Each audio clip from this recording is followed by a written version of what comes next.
Բնակիչներ, այսօր 7 տարին լրացավ մեր երեխաների, թող Աստված իրենց օգին լուսավորի և իրենց թող լինի հանգստություն։ Այսօր ես ուզում եմ ձեզ ներկայացնել 7 տարիների ընթացքում դատախազության և հատուկ քննչական ծառայության գործունեության մասին։ 7 տարի և ոչ մի բացահայտում։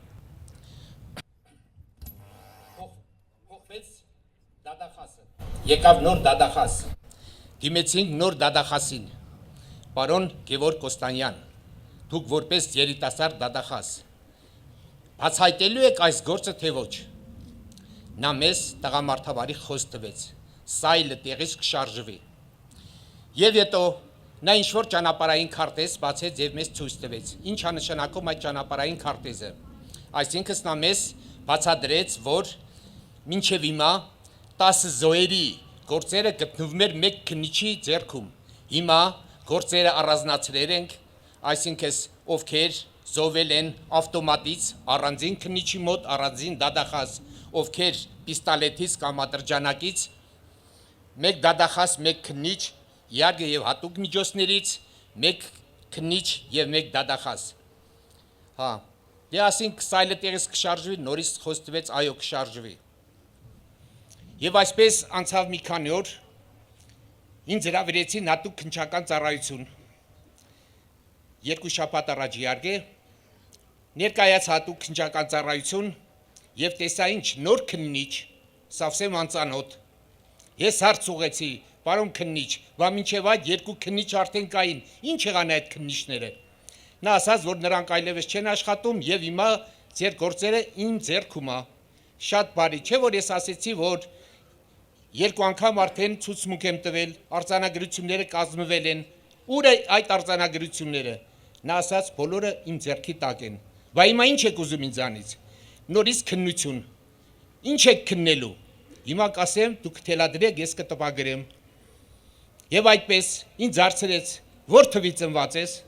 որ ամսին ես ծնվել, քանի տարեկան ես, տղադ որ թիվն էր, որ ժամին գնացիք, ում հետ գնաց, ինչի համար գնացիք։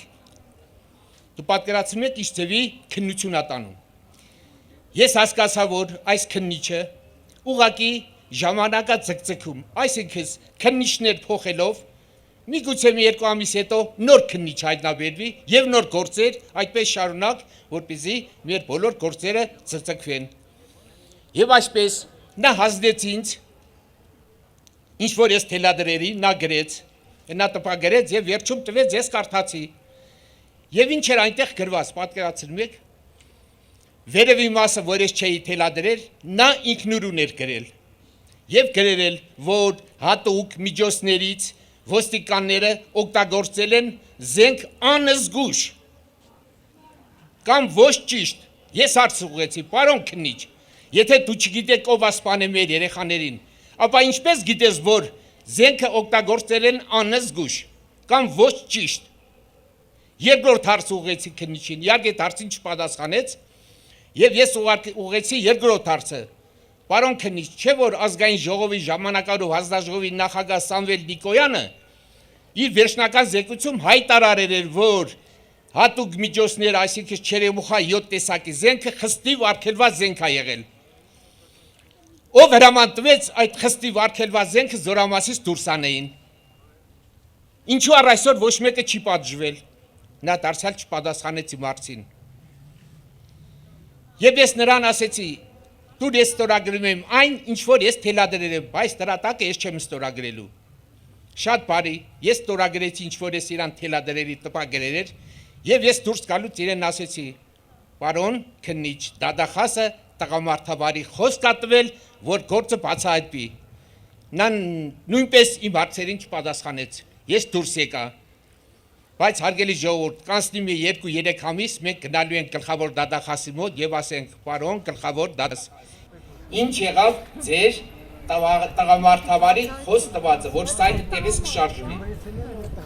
Այսքան ինչ որ ես ձեզ ուզում եմ ներկայացնել այս 7 տարիների ընթացքում ինչ է կատարվել, ոչ մի բան չի կատարվել եւ չի կատարվելու։